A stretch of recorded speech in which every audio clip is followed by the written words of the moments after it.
একটু উপকার করতে হবে। আপনি জানেন আমি আছি, আমার কাছে এইরকম একটা কাগজের ঠোঙা আছে, কেমন? এই কাগজের ঠোঙাটাকে আমি খুব ভালো করে এইভাবে তৈরি করে নিচ্ছি। আর এটাও একটু দেখিয়ে নিতে চাই যে এর ভেতরটা ফাঁকা এবং খালি, কেমন? স্যার, এটা বাম হাতে বুড়ো আঙুল এইভাবে ধরতে হবে। ধরেছি?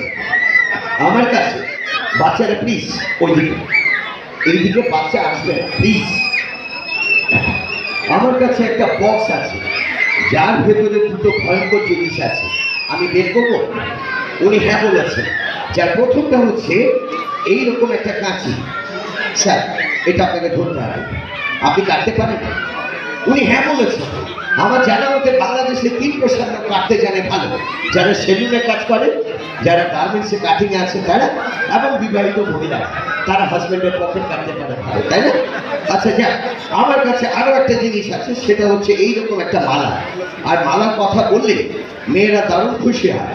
আজকে থেকে 30 বছর আগে এইরকম এক মালা এক ভদ্রমহিলার গলায় পরিয়েছিলাম, সম্পর্কে যিনি আমার বউ, সেটা এখনো আমার গলায় ফাঁসির দড়ির মতো ঝুলছে, না ছাড়ছে না যাচ্ছে।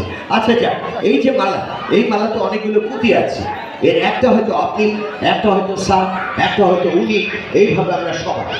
আর মাঝখানে সুতোটা আমাদের দেশকে, আমাদের সবাইকে একটা জায়গায় আটকে রেখেছে। কিন্তু কিছু দুষ্ট লোক আছে স্যার, আমি আপনাকে বলছি, কিছু হারামি আছে, আপনি মনে করবেন না, কেমন? তারা আমাদের দেশপ্রেমকে খাঁচাই করে কেটে দিতে চায়। আপনার যেখানে খুশি কেটে দিন, এইভাবে কেটে দেয়। আমি দুষ্ট পুঁথিটাকে বের করে নিলাম। এবার আপনাদের জিজ্ঞেস করছি, আপনারা বাংলাদেশকে ভালোবাসেন? আমি শুনতে পাই না। আচ্ছা, তাহলে এক কাজ করি, সবাইকে আমি এইভাবে, ক্ষমাটা ধরুন প্লিজ, আমি সবাইকে এইভাবে আমার বাংলাদেশে রেখে দিলাম, কেমন? আর সম্পর্কের সূত্রটা আমার হাতে, এটাকেও বিশ্বাস দেয় না, নানানভাবে এটাকেও কাটছি আমরা। প্লিজ স্যার, এটাকে আমরা কাটছি, কেমন? এটাকে আমরা 2 টুকরো করলাম, 2কে একসাথে ধরে যদি কাটি এটা 4 টুকরো হচ্ছে, কেমন? আবার 4কে একসাথে ধরে কাটলে এটা 8 হচ্ছে, 8কে একসাথে ধরে কাটলে এটা 16 টুকরো হচ্ছে, তাই না? 16 কোটি মানুষের দেশ এই বাংলাদেশ। এই যে আপনারা দেশের প্রতি ভালোবাসা, এই সবগুলোকে একটা জায়গায় রাখলাম, সময় হয়েছে এইভাবে গর্জে ওঠা। সারা পৃথিবীকে আমরা দেখাতে চাই, সারা বিশ্বকে আমরা বলতে চাই, ভালোবাসার প্রশ্নে, দেশপ্রেমের প্রশ্নে আমরা বাংলাদেশের মানুষগুলো কখনো আলাদা নই। আমরা এইরকম একসাথে চলতে জানি এবং একসাথে করতে জানি।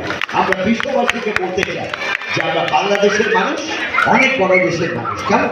স্যার, আপনাকে ধন্যবাদ, এটা আপনার জন্য কেমন, সুবিধা হিসেবে। এবার ধীরে ধীরে বিদায়।